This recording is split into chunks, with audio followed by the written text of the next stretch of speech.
kéèyàn máa pẹ́ mi ò níṣẹ́ a graduate for that matter. Yorùbá bọ̀ wọ́n ní ẹni àdúró mọ́ kì í dákẹ́ o. Ìdí ẹ̀ rèé tí àwọn igun kan nínú àwọn ọmọọba ilẹ̀ Ìwó fi jáde síta bọ̀m̀bọ̀ pé àwa kẹ̀ àwa níṣẹ́ lọ́wọ́ o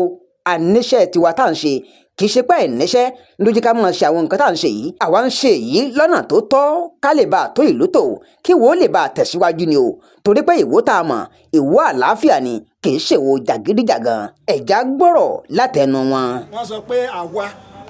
kéèyàn máa pẹ́ mi ò níṣẹ́ a graduate for that matter of many years tí mo ti ṣe principal nílẹ̀ Ìwó iná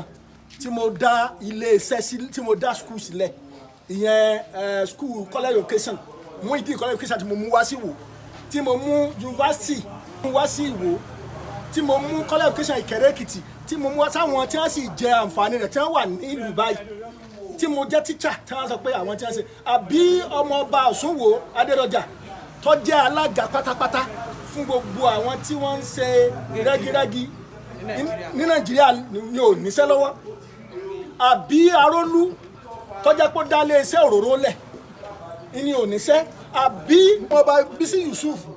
tó jẹ́ pé retired civil servant ni HLA for that matter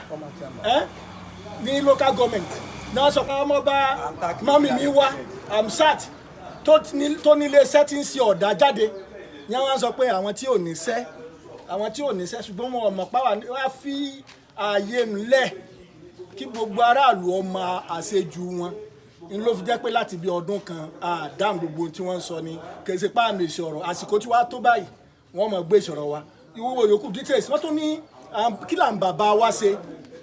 ní ọba tẹ́ pé lẹ́yìn tó wà mẹ́rin tó yẹ pé fẹ́ pa gbogbo ohun tí àwọn ọba yòókù ti ṣe rẹ̀ ní síbáyé pé ọ̀pọ̀lọpọ̀ àwọn ọ̀dọ́ tí wọ́n ṣẹlá ẹ bá fẹ́ wo ọ́fíìsì àti gbogbo wọn ò ní o tún fẹ́ wo ó ti gbó mọ́sálásí inú ààfin tí ọba Tádé ṣeéṣe ó fẹ́ pa owó gbogbo àwọn ọba tó ti kọjá ó fẹ́ parẹ́ ni Ọlọ́run ò sì ní gbà fún ibi ń bọ̀ tó owó mọ́sálásí kan ẹ̀sẹ̀ àlọ́ ọkọ̀ tiẹ̀ sọ́yìn orí bẹ́ẹ̀ ni bí ọba máa kọ́ tiẹ̀ ọkọ̀ tiẹ̀ ni èyí tí ọba tó ti kọjá ti ṣe ó filẹ̀ bẹ́ẹ̀ ni bó ṣe yẹ kó rí nìyẹn so ọ̀rọ̀ mọ́ ọ̀rọ̀ sì jìnnì. díẹ̀ lẹ́gbọ́ nínú ọ̀rọ̀ wọn ní ọ̀rọ̀ ń bọ̀ láìpẹ́ Ibrahim Lamidi lórúkọ mi láti lè ṣe àtọ̀kọ́. mo mọ̀ pé ọ̀tá pọ̀ ojoojúmọ́ wọn sáré pé mo láògbé gbà láàyè mo ń bá lọ́hùn kọ́bọ̀ lọ́hùn gbàdúrà mi kiri bá ti ṣe kí n tún rọ́nà gbé gbà o gbogbo ọ̀tá tí mo ní kọ́ ló ń dá wọn mọ́lẹ̀ ni Adéwálé táwọn bá rí mi ká máa lè jẹ ẹ wò táwọn bá rí mi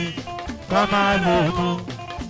ká má rówó ra sọdẹ́bù ká ò ra bàtà kíkọ́ta lẹ́rú nílé ayé mi ò kí jọba.